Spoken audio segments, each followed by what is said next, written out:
2023년 MBC 라디오 설 특집 생방송 박정호의 손에 잡히는 경제 플러스 박정호입니다. 올해는 특히 3년 만에 처음으로 거리두기 없는 설 연휴를 맞아서 고향을 찾으실 분들이 많을 거라 예상했습니다. 하지만 실제로는 해외로 떠나는 분이 지난 설 연휴 대비 1300% 정도 증가할 거라고 합니다. 사실 코로나19로 억눌렸던 해외여행에 대한 수요는 지난해 하반기부터 서서히 늘어났죠. 실제로 지난 11월 해외에서 결제된 신용카드 사용액이 약 8조 원으로 지난해 최대치를 기록했습니다. 해외에 가지 않으신 분들 중에도 국내에서 휴가를 보내고 계신 분들도 많은 듯합니다. 국내 특급 호텔들은 설 연휴를 앞두고 다양한 1인 고객 패키지를 마련했다고 하고요. 국내 편의점들은 명절 연휴 기간 식당 문을 닫아서 식사를 할 수 없는 1인 혼명족들을 위해 명절 도시락 상품을 확대하고 있습니다. 이쯤 되면 이제 설날은 가족과 함께 보내는 귀성 찬스가 아니라 모처럼 긴 연휴를 즐길 수 있는 기회가 된 것이 아닌가 생각됩니다. 만약 이런 추세가 계속된다면 앞으로 가장 바빠져야 될 사람은 누구일까요? 저는 정답이 국가가 아닌가 생각해 봅니다. 행정안전부에 따르면 한국의 1인 세대는 지난해에도 증가세가 이어졌습니다. 1인 세대는 전체의 41%인 972만 4천 세대로 조만간 1000만 세대 돌파가 예고되고 있는 상황입니다. 원래 가족은 가장 원초적인 복지 수단 내지 안전망이었죠. 가족은 자녀를 키우기 위한 돌봄 시스템이었고요. 가족은 갑작스럽게 큰 돈이 필요할 때 도움을 청할 수 있는 구제금융이었습니다. 가족은 또한 노인들의 노후를 책임지는 수단이기도 했었죠. 하지만 이제는 국민의 절반 가까이가 혼자 사는 세상이 되었습니다.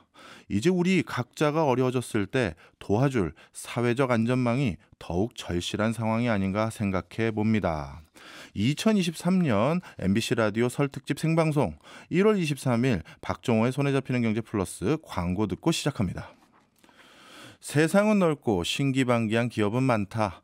기업이 흥망성쇠한 스토리로 경제와 친해지는 시간이죠. 신기반기 레드치 더밀크 코리아 신기주 부대표님과 함께합니다. 어서 오세요. 네, 안녕하세요. 예, 먼저 새해 복 많이 받으십시오. 네, 새해 복 많이 받으세요. 이거 생방입니다. 예, 그러니까요. 네.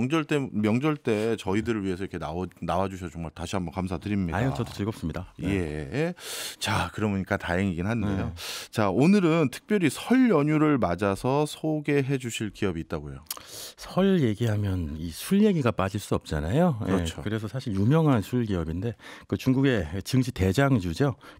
귀주 모태주라는 주식회사에 마오타이주를 만드는 회사입니다. 네. 이 회사의 시가총액이 무려 430조 원이에요. 우리나라 돈으로. 잠시만요. 술 만드는 회사가 네. 아니 무슨 반도체나 이 고부가치 아닌 것 같은데 430조 원이요? 그러니까요. 예, 중국 1등은 술 회사, 우리나라 1등은 반도체 회사, 일본 1등은 토요타 자동차 회사. 나라마다의 특징을 보여주죠. 대단합니다. 네. 네.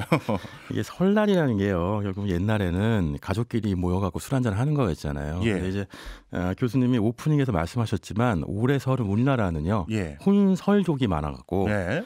혼설. 그러니까 정말 물어보니까 한 10명 중에 6명 정도가 그냥 집에서 혼자서 설을 보낸다고 하더라고요. 그렇더라고요. 근데 혼설족은 혼술족일 수도 있죠. 그렇네. 혼자서 술을 또 한 잔씩 예. 마시면서 즐겁게 보내기도 합니다. 그러니까 이렇게 한국은 혼설족, 혼술족들이 있는 반면에 중국은요 여전히 가족끼리 마시는 문화가 있는데 네. 예, 중국은 춘절이라고 하잖아요. 예. 춘절이 우리나라 설날하고 같은 건데 우리보다 좀 길어요. 얼마나 돼요? 이게요. 그 중국에서 그 교통운수부라는 곳이 있는데 예. 여기서 춘절 특별 운송 기간이라는 걸 지정했어요. 예. 그게 뭐냐면 1월 7일부터 2월 15일까지는 인구 대이동이 있다. 거의 한 달이 넘는데요. 네, 한 달 동안이 춘절 기간이고 이 기간 동안 거의 21억 명이 이동한다고 합니다. 뭐 시가총액도 만만치 않고 뭐 네. 이동하는 인구 숫자도 만만치 않은데. 맞아요. 근데 궁금합니다. 우리나라는 벌써 이게 막 약간 선진국 병인지 뭔지 모르겠습니다만 이동 안 하고 집에 계신 분들이 늘어나기 시작했는데 네. 중국은 뭐 인구가 많다 하더라도 아직도 20억 넘는 인구가 이렇게 많이 이동을 하네요. 특별히 네. 이유가 있을까요? 그게요. 도시에서 그 노동 인구가 필요해지니까 예. 이 인구를 그 농촌에 있었던 분들을 끌어모아서 노동력으로 쓴 거예요. 네. 이게 이촌 향도라고 하죠. 우리도 예전에 이런 현상이 있었는데 네. 이제 옛날 얘기가 됐지만 맞아요. 중국은 이제 여전하고요. 그거의 중심이 되는 게 한번 들어보셨을 것 같은데 농민공이라는 조직이죠. 그러니까 원래 옛날에 그 마오쩌둥이라는 중국 이제 지도자가 58년도에 농민은 농민에서 시골에서 살고 도시인은 도시에서 살아라 해서 이제 호구제를 만들었거든요. 도시 호구제, 뭐 농업 호구제를 만들어 갖고 네. 구분을 해놨는데 예. 이게 국가의 필요에 의해서 산업화가 진행됐던 90년대 예. 이후부터는요. 네. 농민 공영이 필요해졌어요. 그래서 네. 암묵적으로 이건 네. 이제 암묵적인 겁니다. 예. 실제로는 그렇게 하면 안 되는데 예. 이동이 시작됐고요. 그러니까 호구제라는 건 원래 그 동네를 벗어나면 안 된다는 얘기인가요? 맞아요. 네. 그런데 그걸 암묵적으로 허용해 준 거군요. 이게 왜 그러냐면 예전에는 농업이 중요했으니까 중국은 그러니까 농민들은 농사를 지어라였는데 네. 도시가 필요해지니까 필요에 따라서 바꾼 거죠.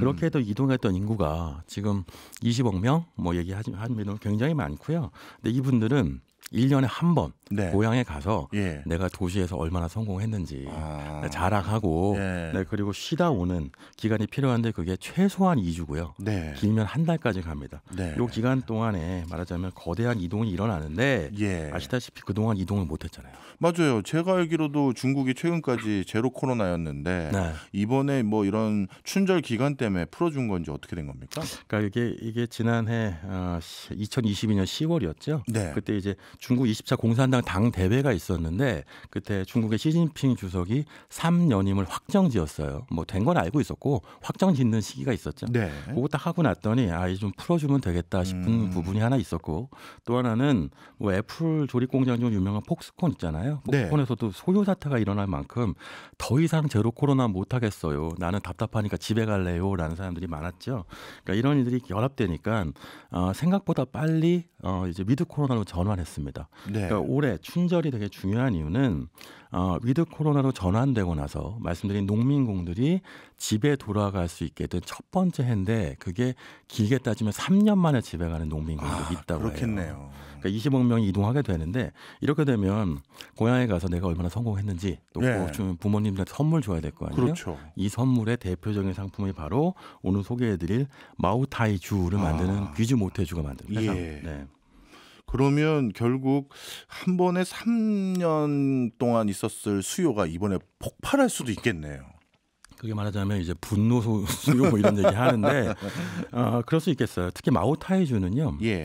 제가 중국 분들한테 뭐 여쭤보니까 아는 분들한테 진짜 귀한 분들한테만 선물할 수 있는 술이고 이 술을 하고 선물 받는다고 하는 것은 그만큼 당신을 특별하게 생각한다는 의미가 굉장히 강하게 담겨 있다고 하더라고요. 예, 중국에서도 특별하게 생각하는 술이군요. 네, 그런 수요를 3년 동안 막았다가 폭발하니까 예. 굉장히 큰 대목이라고 할 수 있겠죠. 아무리 그래도 3년 만에 수요가 폭증이 예상된다 하더라도 네. 시총 400조 원은 좀 심한 거 아닙니까? 이거 어떻게 된 겁니까? 이게요. 일단 그 한동안 그 주가가 좀 내려가 있는 상태였어요. 내려가서요. 내려갔다가요. 350조까지 내려갔다가 지난 12월 한 달 정도 전부터 우리 다 생각하는 거죠. 춘절이다. 한 달 동안 마오타이주 수요가 폭발할 것이다 해서 주가가 올랐습니다. 한 달 동안 오른 주가가 15% 정도 되고요. 그러니까 400조가 넘었거든요. 근데 여기서 이제 중국이 얼마나 이제 백주를 좋아하느냐를 좀 따져볼 필요가 있는데요.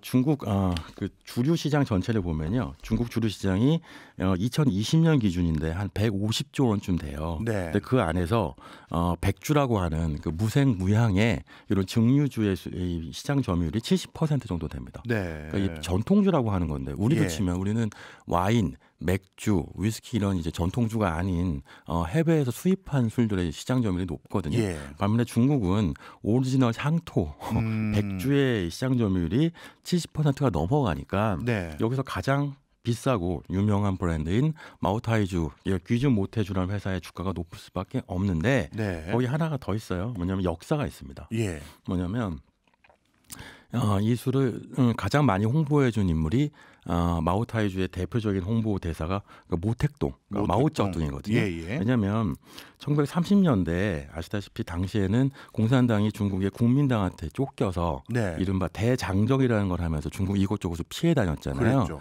그랬던 시기에 귀주성이라고 하는 지금 예. 귀주 못 해주니까 귀주라는 곳에서 만들어지는 술이라는 뜻이거든요. 그렇겠네요. 예. 귀주에서 정말 불량미도 없고 부상자도 속출한 상태에서 주민들이 고생하십니다 하면서 내준 술이 마오타이주였다는 거예요. 예. 재밌는 것은 처음에 술인지도 모르고 예. 이 사람들이 이 술로 발을 씻었다고 하더라고요.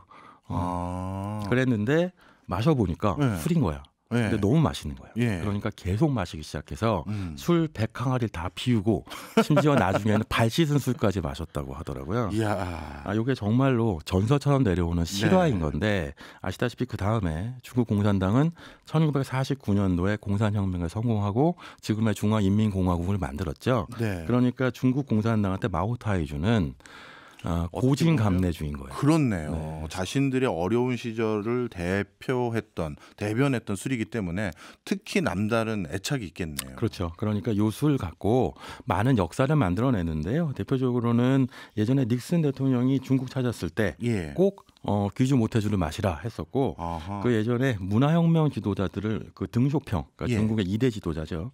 덩샤오핑이 체포했을 때도 예. 이때도 같이 마지막으로 예. 마오타이주를 27잔을 마셨다고 해요. 무슨 얘기냐? 공산당이 힘들었을 때를 생각하고 여기서 당신들을 희생하고 앞으로 미래 나아갑시다 이런 얘기거든요. 그러면 뭐 시진핑도 좋아해요. 우리나라 네. 그 국가 대표나 다른 국가 대표들 가면 당연히 마오타이주를 뭐라고 할까요? 접대하겠네요. 맞습니다. 네, 그러니까 정말 중국에선 마오타이주를 해외 귀빈한테 접대하는 것이 가장 중요한 문화고 이렇게 수요가 공산당을 중심으로 형성되어 있기 때문에 시총 1등이라고 해도 놀랍지 않을 정도죠. 중국은 여전히 공산당의 나라니까요. 그렇네요. 자, 그런데 궁금한 게 있어요. 원래 이렇게 술이라는 게 뭐랄까요? 만드는 과정이 복잡다단하던데 네. 이렇게 대규모 물량을 뭐랄까 수용할 수 있는 그럴 만한 기업입니까? 지금 이 기업의 생산량 자체가요. 예. 지금 정확하게 지적해 주셨는데요. 수요를 못 따라가요. 그러니까 여러 가지 일들이 발생하는데요. 일단 이런 품귀 현상이 일어나면 우리도 국내에서 왜 럭셔리 기업들의 브랜드 같은 거 보면 한정판. 오픈 러닝 이런 거 있잖아요. 예. 네, 그 마오타이주도 중국에서 오픈 런 일어나는 제품 중에 하나입니다. 제품이 출시됐다고 하면 무조건 일단 지금 당장 사지 않으면 못 살 수 나중에는 있는. 못 살 수 있다는 걸 경험하게 되고요. 두 번째는 일단 생산 기간이 길어요. 예. 이게 증류주이긴 한데요. 예. 증류주 중에서도요. 제가 알아봤더니 굉장히 생산 방법 자체가 복잡하고 오래 걸립니다. 그러니까 수술을 이용해서 생산을 하는데 예. 수술을 찌는 게 9번이고요. 예. 그리고 누룩을 넣어서 발효시키는 걸 8번 하고 야. 그다음에 증류를 또 7번 합니다. 웬만한 증류주 중에서도 가장 많이 증류하게 되고요. 그 기간이 1년 넘게 걸리고 숙성 기간 또 한 4, 5년 이상 걸리니까 이게 무슨 얘기냐? 지금 당장 수요가 생겨도 공급에 탄력성이 없는 거죠. 그렇네요. 맞출 수가 없어요. 숙성 기간만 4년이면 기다리려면 4년 기다려야 되는 그렇죠. 거네요. 그러니까 생산을 많이 하고 싶어도 할 수가 없으니까 오히려 프리미엄화가 되는 거고 거기에 말씀드린 것처럼 공산당이 보증하는 국주라고 표현되는데 네네. 국가 보증 술이라고 하는 게 있으니까 그러니까 믿고 사는데 사고 싶어도 살 수 없어. 그럼 가격이 계속 올라가게 되는 거죠. 네. 그러면 그러면 올라갑니다. 이 술도 다른 뭐 와인이라든가 위스키처럼 시간이 지나가면 지나갈수록 뭐 가격이 더 뛰는 건가요? 네, 그 가장 유명한 게 위스키 중에서도 한 100년 된 술, 막 50년 된 술 이런 거 있거든요. 예. 그러니까 그런 거 보면 조금씩 양은 줄지만 비싸지면서 빈티지 때문에 가격이 올라가거든요. 이 귀주 모태주, 마오타이주 역시도 수십 년 된 빈티지 한 병에 15억 원에 판매됐다는 그 거래 이야. 기록이 있어요. 그러니까 이건 무슨 거꾸로 얘기하면 오래 갖고 있으면 돈이 되니까 투자의 가치도 있는 거죠. 그러니까 주식을 살 수도 있지만 술을 사는 중국인 수요도 실제로 있습니다. 네. 자, 그러면 어떻게 보면 프리미엄 술 이렇게 네. 말해도 될 것 같은데 그러면 선물하기 이게 제일 좋기도 한데 요즘 중국이 부패와의 전쟁 뭐 이런 것도 하던데. 그러니까요. 그게 바로 마오타이주한테 가장 큰 위기였어요. 마오타이주한테 이제 붙어 있는 그 설명이 하나 있는데요. 마오타이주를 사는 사람은 마오타이주를 마시지 못한다. 네. 그리고 마오타이주를 마시는 사람은 마오타이주를 살 필요가 없다. 딱 접대용 술이라는 네, 느낌이네요. 맞아요. 예. 네, 이건 이제 뇌물주라는 표현까지 네. 심하게 쓸 수 있는데요. 중국은 관시가 중요하잖아요. 예. 이것 때문에 마오타이주를 굉장히 많이 접대하고 선물하고 하는 문화가 있었고, 근데 그걸 지금의 시진핑 정부가 출범한 게 2012년 말이었는데, 네. 그때 지금 설명해 주신 것처럼 부패와의 전쟁을 시작했죠. 그때 이른바 30 소비라는 걸 규제하는데 차량비, 출장비, 그리고 지금 중요한 접대비를 규제합니다. 그러면서 많은 부패한 공산당 관료들을 쳐내게 되는데, 네. 그때부터 2012년부터 지금까지 근 10년 동안 예. 부패로 처벌받은 중국 공산당 관리의 숫자가요 374만 명에 달한다고 해요. 374만 명이요. 네, 만 명. 예. 웬만한 작은 국가 수준인데요. 맞습니다. 야. 이만큼 많은 사람들이 부패로 처벌받으니까 마오타이주를 마시면 자칫하면 부패 관리로 찍힐 수 있게 되는 거죠. 그러면서 이제 마오타이주의 매출 소비가 급감하게 됩니다. 그런데 재밌는 건요, 마오타이주가 경영을 잘한 게 네. 이런 위기를 기회로 활용해요. 어떻게 해요? 어떻게 하냐면 비싼 술이었어요 원래. 가장 예. 비싼 게 이제 비천 마오타이주라고 예. 아주 도수가 높은 53도짜리 술이었는데 네. 이게 소매가가 55만 원 가까이 갔습니다. 와. 비쌌죠. 근데 요거 대신에 마오타이 영빈주, 마오타이 왕자주 이런 게 뭐냐면 예. 뭐 여러 가지 이제 그 제조 과정이 좀 다른 술인데 싸게는 4만 원, 아니면 뭐 중간 단계 11만 원짜리 이른바 엔트리 모델을 제시해요. 쉽게 말해서 중저가네요. 네, 예. 중저가죠. 그러니까 이걸 갖고 소비자들이 나도 사고 싶었는데 비싸서, 그러니까 마시지 못하고 선물만 했는데 그냥 나를 위한 선물을 해볼까? 요즘 유행하죠. 이렇게 하면서 마오타이주 자체의 수요가 오히려 나를 위한 선물로 바뀌면서 증가합니다. 이때부터 접대주에서 국민주로 바뀌게 되고요. 네. 그때부터 시장 사이즈가 커져서 지금의 시총을 이루게 되죠. 그러니까 오히려 부패와의 전쟁이 마오타이주의 어떤 국민주로의 전환에 어떤 촉매가 된 게 사실입니다. 네. 근데 중국인들 보면 그 많은 그 문화가 여러 사람들이 모여서 왁작지껄하게 크게 번화하게 식사하거나 서로 모이는 걸 좋아하는 문화인데 네. 코로나는 그래도 혼자서 집에 있는 시간이 많아져서 좀 위기 아닌 위기가 됐을 것 같은데 어땠습니까? 그때 마오타이주가 했던 게요. 그래, 네. 술을 못 마셔요? 그럼 아이스크림 드세요였어요. 아이스크림도 마오타이주 만들어요? 아이스크림 만들었어요. 우와. 네. 마오타이주 아이스크림이요. 또 심지어 하나당 가격이 7만 원이었거든요. 네. 그러니까 대표적인 프리미엄 제품이었는데 아까 설명드린 것처럼 중저가 시장 노리고 그다음에 마오타이주로 프리미엄 아이스크림 만들어서 또 수요 만들고, 그러니까 지난 10년 동안 마오타이주의 경영은요 굉장히 성공적이었다고 할 수 있어요. 위기를 기회로 만들어서 프리미엄화 그리고 엔트리 모델을 만들었고요. 게다가 지금 코로나로 못 사니까 예. 온라인 매출을 증가시켰거든요. 예. 재무제표 뜯어보면요, 대리점 판매는 감소하고요, 직접 판매인 온라인 매출이 증가하면서 오히려 판매가 증가하는 모습을 보였습니다. 네. 거기에 이번 춘절에는 오프라인에서 살 수 있으니까 또 대박이 되는 거죠. 네. 자, 지금까지 들어보면 술에다가 이제 아이스크림 장사까지 해서 정말 잘 나가기만 하는 회사인 것 같은데 그래도 나름 뭔가 문제점은 있겠죠. 이게 공산당 리스크가 있어요. 뭐냐면 최근 수년 동안 사이에 3명의 회장이요, 네. 부패 문제로 낙마했습니다. 특히 문제는 가장 오랫동안 18년 동안이나 회장직을 유지했던 위안 런건이라는 인물이 네. 부패 혐의로 이제 회장직에서 박탈됐는데, 이렇게 회장직에서 쫓아낸 인물이 바로 공산당에서 압력을 넣었기 때문이었고요. 그 외에 다른 두 회장 역시도 똑같이 부패 혐의로 쫓겨났는데 이 두 회장의 그 오리지널, 그러니까 이제 본래 일하던 곳은 공산당이었어요. 무슨 얘기냐? 지금 귀주 모태주라는 주식회사는 사실상 공산당이 경영하고 있다고 하는 거거든요. 이런 건 사실 전형적으로 이제 관치 경영이라고 할 수 있는데 가장 시총 1등 회사가 이런 식으로 말하자면 시장의 흐름과 다른 형태의 경영을 보여주고 있는 거죠. 네. 가장 큰 리스크입니다. 네, 알겠습니다. 야, 술 얘기 정말 재밌네요. 오늘 딱 적절했던 것 같습니다. 지금까지 신기주 부대표였습니다. 고맙습니다. 네, 고맙습니다. 저희는 광고 듣고 2부로 돌아오겠습니다. 박정호의 손에 잡히는 경제 플러스 설 연휴를 맞아 올해 경제 전망해보는 시간 준비했는데요. 설 특집 2023년 경제를 바라보다 이 세 분과 함께합니다. 재테크 자기개발 전문 인터뷰 채널로 웬만한 주식 전문가들은 다 인터뷰하시는 분인데요. 155만 구독자를 자랑하는 진짜 어마어마합니다. 김작가 TV의 김작가 나오셨고요. 그다음에 대한민국 대표 부동산 전문 유튜버죠. 지난해 연말 100만 구독자를 달성한 분인데요. 부익남 TV의 부익남, 그리고 경제 읽어주는 남자 한국경제산업연구원의 김광석 실장님 나와 계십니다. 어서 오세요. 네, 안녕하세요. 네, 반갑습니다. 예, 반갑습니다. 저는 왜 구독자 빼고 말씀하시나요? 해주세요. 저 100만 구독자들 앞에서 굳이 넣어야 할까? 예. 우리 김광석 실장님은 유튜브를 좀 늦게 시작하셔서 아직은 제가 알기로 이제 얼마 전에 5만 넘으신 걸로 기억합니다. 그렇습니다. 예. 5만 명입니다. 네. 잘 부탁드립니다. 정말 행복한 시절이죠. 우리 여기 박정호와 아이들 모두가 도와주셔가지고 덕분에. 네. 자, 오늘 세 분 모신 이유가 있습니다. 사실 2023년 대한민국 경제를 조망하는데 특정 경제 분야 전문가 한 분을 모시는 것도 방법일 텐데요. 여기 계신 두 분, 그리고 김광석 시장님도 마찬가지지만 여기 계신 분들은 대한민국을 좌지우지하는 가장 많은 경제 전문가들과 인터뷰 해보셨던 분들일 것 같아요. 그러다 보니 그 누구보다도 일단 객관적으로 2023년은 이렇게 조망하는 게 맞을 것 같습니다라는 그 객관성을 제일 유지하실 분들이라고 생각이 들었습니다.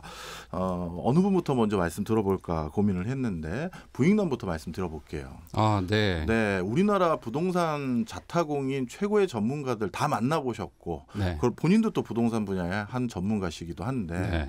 어떻습니까? 2023년 부동산은 어떻게 바라봐야 되나요?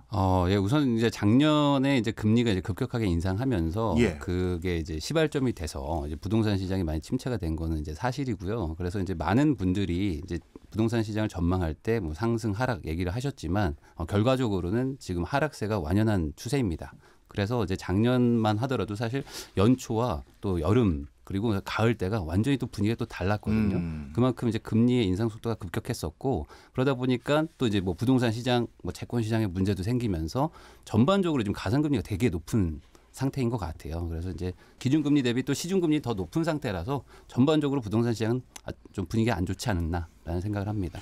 그 많은 전문가분들 중에서 2023년 부동산 그래도 좀 뭔가 새벽이 올 것 같습니다라고 진단하시는 분들도 계셨어요? 네, 아니 아무래도 좀 지금은 그런 분들은 이제 소수의 좀 의견인 것 같은데요. 뭐 우선은 지금 심리가 많이 네. 지금 무너져 있는 상태고 이제 주택 매수 희망하는 어떤 그 지수를 봐도 뭐 100이 기준이라고 하면 뭐 60 정도 수준이라서 실제로 지금 시장에서 체감하는 것도 좀 매수 심리가 전반적으로 좀 많이 무너져 있는 상태라 당장 반등은 뭐 쉽지 않지 않나라는 생각은 좀 하시더라고요. 알겠습니다. 이번에 또 주식 여쭤볼게요. 뭐 저도 간간히 출연하는 김작가 TV 아마 우리나라 주식 전문가들은 다 거기 한번 거쳐봤을 텐데 네.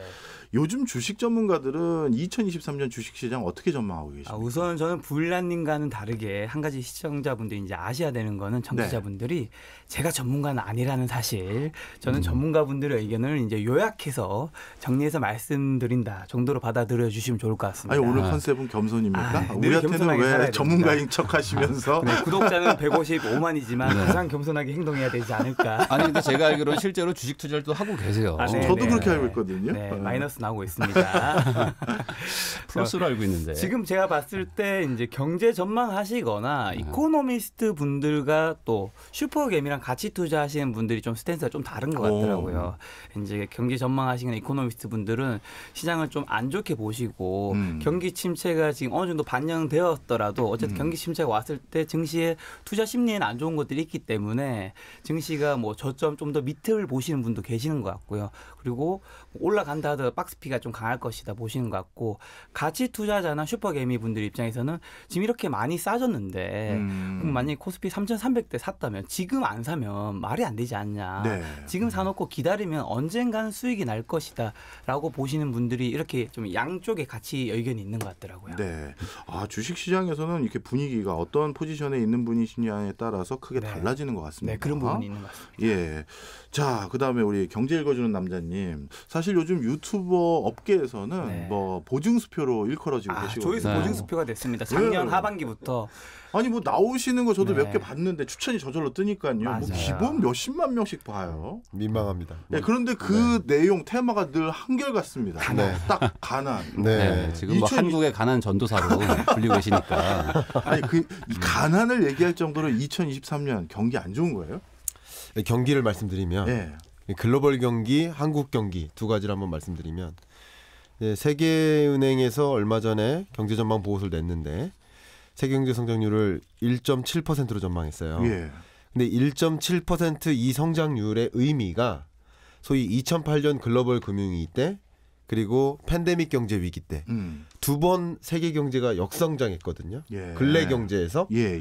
그 역성장한 경제 위기 두 번을 제외하면 1.7% 성장률이 가장 낮습니다. 이런 성장률을 경기 침체라고 합니다. 한국 경제 같은 경우도 23년 경제 성장률이 1.6%로 지금 보고 있는데 이 1.6% 성장률의 의미 자체가 이미 우리가 겪었던 네 번의 경제 위기가 있어요. 1960년대 이후로 80년 오일 쇼크의 충격 역성장 마이너스 1.6% 그리고 1998년 IMF 외환위기 마이너스 5.1% 역성장 2008년 글로벌 금융위기 경제위기 팬데믹 경제위기 우리 경제도 마이너스 0.7% 역성장 이 네 번의 경제위기를 제외하면 23년 경제성장률 1.6%가 가장 낮은 성장률이에요. 이게 경기 침체예요. 그러니까 경기 자체가 이렇게 어려운 국면으로 가고 있다는 것은 팩트라고 생각하시면 좋겠고요. 예. 그러다 보니까 모두가 가난해진다라는 표현을 쓰는 건데 모두가 가난해진다는 뜻은 가계, 기업, 정부, 경제의 3대 주체가 다 녹록치 않은 어려움을 겪을 것이다. 예. 이렇게 설명한 거고 그래서 제가 매년 이제 경제전망서를 쓸 때 그 경제를 이제 내년 경제는 뭐다라고 표현할 때 네. 무슨 점 이렇게 표현하는데 예. 그래서 내핍점이라고 표현한 거죠. 내핍점 무슨 뜻인가요? 내핍의 핍은 궁핍하다의 의미고 예. 내는 인내하다. 그러니까 어려움을 인내해야 된다라는 의미의 내핍이라고 설명했어요. 그만큼 이제 모두가 어려워진다. 이렇게 특히 이제 한 가지만 더 강조한다면 고물가가 꺾이지 않은 상태에서 고물가가 유지돼요. 그런데 소득이 줄어요. 이게 소위 말하는 스태그플레이션이거든요. 네. 그러니까 당연히 어렵다고 느낄 거죠. 그런 경제라고 생각합니다. 예. 지금 김광석 실장님께서 2023년 경기를 한마디로 침체, 어렵다 이렇게 진단해 주셨는데요. 항상 이렇게 경기 침체가 일어나고 나면 거기에 연관 검색어처럼 따라붙는 단어가 하나 있습니다. 바로 양극화죠. 근데 우리 사회에서도 이 양극화에 어떻게 보면 주범이 됐던 경제적 테마는 늘 부동산이었거든요. 다시 네. 부익남님께 여쭤볼 수밖에 없는 것 같아요. 네. 전반적으로 부동산 경기 안 좋다라고 진단을 해 주셨긴 합니다만 네. 우리가 흔히 부동산을 통칭하지 말고 좀 구분해 보면 흔히 말해서 노른자위라고 할 수 있는 강남 3구라든가 흔히 말하는 알토란 같은 지역과 아니면 서울 수도권 나머지 지역, 그다음에 지방. 올해 2023년에도 이 세 군데가 모두 분위기가 똑같을까요? 아니면 하락폭은 또 다른 건가요? 네, 그건 뭐 사실 뭐 지역마다 다 다르다는 게 정답일 것 같은데요. 그리고 이제 뭐 소위 말하는 좀 비싼 동네들도 네. 움직임이 좀 다른 부분이 있습니다. 기본적으로 이제 강남 소초 쪽은 그래도 지금까지 많이 버텨왔다고 평가를 했었는데 반대로 그러다 보니까 이제 좀 이제야 좀 하락세가 좀 보이는 부분들이 있고 특히 이제 뭐 특정 지역들은 전세 가격이 좀 내려가면서 지금 좀 위기감을 좀 느끼는 부분이 있는데 반대로 뭐 강남 3구 중에 한 곳인 뭐 잠실, 송파 네. 이쪽 지역들은 사실 하락세가 시작된 지가 조금 시간이 좀 지났거든요. 그러다 보니까 지금은 또 반대로 좀 약간 저점 대비 살짝 또 반등하는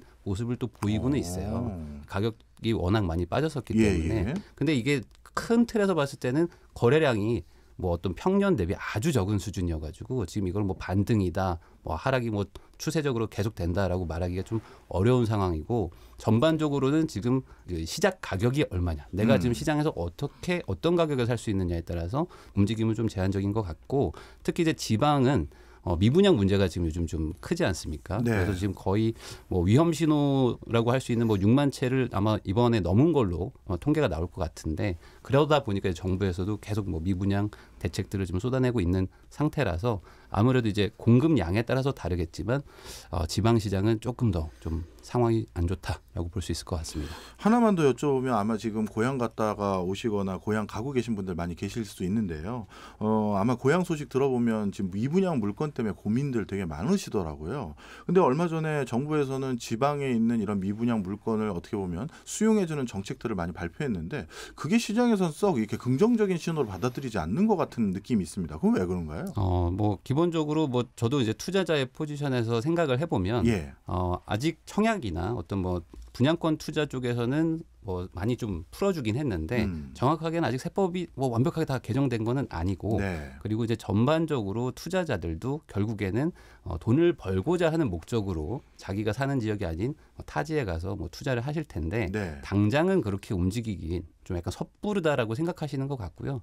뭐 최소한 뭐 금리 인상이 뭐 멈추거나 네. 뭐 미국이나 한국이 좀 동결하는 분위기가 좀 나오면 그때쯤 세법 개정도 되고 조금 분위기가 바뀐다는 걸 봤을 때 좀 들어가려고 하지 않으실까라는 생각은 뭐 개인적으로 갖고 있습니다. 네. 김 작가님, 네. 주식시장 저를 포함해서 우리 김 네. 작가님 모두 다 지금 수익률이 사실 우울합니다. 계좌 깔까요? 누가 더 마이너스일지. 예, 뭐 대한민국 분들 한 절반 정도 다 비슷할 것 같은 생각이 네. 드는데요. 자, 그런데 그러면 이렇게 마이너스 수익률을 보이고 있는 이 상황에서 네.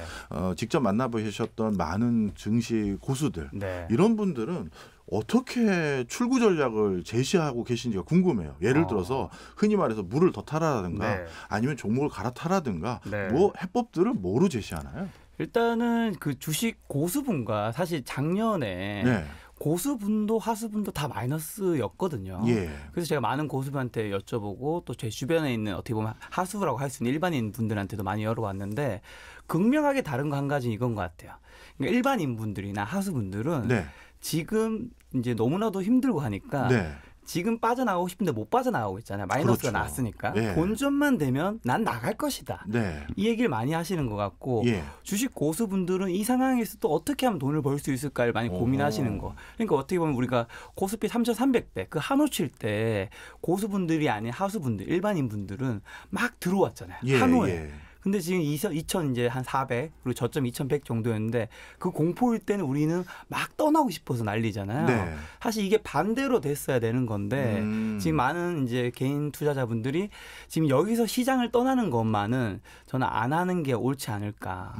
아무래도 내가 좀 정말 돈을 좀 벌었을 때 떠나더라도 그때 박수치고 이제 떠나는 게 맞지 않을까라는 생각이 좀 듭니다. 네. 특히 그럼 고수분들께서 네. 지금에서도 기회를 엿보기 위해서 추가적으로 이쪽 분야를 좀 더 관심 있게 들여다보십시오 하는 뭐 추천할 만한 그런 섹터, 테마 이런 게 있나요? 요즘에는 한 3가지 정도 주로 많이 얘기하시는 것 같아요. 뭐예요? 첫 번째는 이제 로봇 키워드들. 로봇. 요즘에, 네, 삼성전자에서도 요즘에 어떤 기업들에 이제 투자하는 경우들이 생기면서 이제 그런 로봇 산업이 앞으로 어쨌든 우리 인건비가 최저시급이 계속해서 올라가고 있잖아요. 그걸 대체할 수 있는 로봇으로 이제 갈 수밖에 없다라고 얘기하시는 것 같고 두 번째는 이제 아무래도 이제 김강식 실장님이 말씀하신 가난이 오고 있기 때문에 이제 그 가난을 대비할 수 있는 필수 소비재. 필수 소비재는 사실 우리가 뭐 잘 살든 못 살든 먹고 살 수밖에 없으니까 이게 어느 정도 방어책이 될 것이다 하시는 분도 있는 것 같고 마지막으로 세 번째는 어떻게 보면 작년에 이제 금리 인상이 굉장히 가파르게 하면서 네. 금리 인상이 피해 주라고 할 수 있는 이제 인터넷 섹터라든가 이런 성장주들이 굉장히 많은 피해를 봤는데 네. 올해도 물론 금리 인상을 몇 번 정도 더 하겠지만 확실한 거는 속도가 작년보다는 줄어든단 말이죠. 예. 그 상황에서 이제 인터넷이나 이런 성장주 섹터에 많은 분들이 이제 다시 여기는 충분히 저점은 찍고 있지 않냐. 여기 이제는 투자해야 되지 않겠냐. 왜냐? 그때는 굉장히 가격이 비쌌지만 지금은 가격이 싸졌기 때문에 충분히 메리트가 있다. 이런 얘기를 좀 많이 하시는 것 같아요. 네, 알겠습니다. 자, 김광수 시장님 짧게 네. 뭐 어차피 저희 또 이게 끝이 아니니까요. 그렇죠. 지금 두 분이 말씀해 주셨던 건 이제 개별 섹터 분야일 것 같고요. 네. 전반적인 경제는 언제쯤 좋아집니까? 전반적인 경제는 몇 년도 몇 월 딱 찍어주세요. 전문가. 며칠까지 좀 찍어주시면 좋을 것 같습니다. 안타깝지만 당분간 보이지 않습니다. 아, 그렇군요. 월드뱅크는 영어로 뭐라고 표현했냐면 long lasting, 무슨 뜻인가요? 슬로우 다운인데 네. long lasting, 굉장히 오랫동안 지속될 경기 침체 국면에 우리는 진입할 것이다라고 표현하고 있는데 저는 그런 표현에 좀 더 무게를 두고 싶다 이렇게 의견 드립니다. 역시 가난 전도사다. 김강수 실장님의 멘트였습니다. 예. 자, 지금까지 부익남 김 작가, 김광석 실장 세 분을 모시고 얘기를 나눠보고 있는데요. 여기서 끝나면 너무 아쉽죠. 정말 귀한 분들 모셨는데요. 그래서 내일도 이 세 분 또 나오십니다. 오늘 고맙습니다. 내일 뵙겠습니다. 네, 감사합니다. 감사합니다.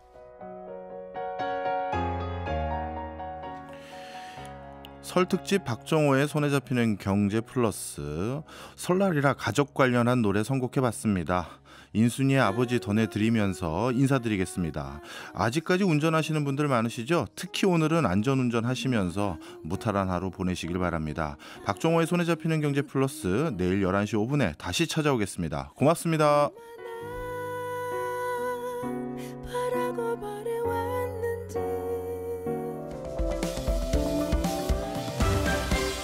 경제 생활의 플러스가 되는 아주 경제적인 시간. 박정호의 손에 잡히는 경제 플러스.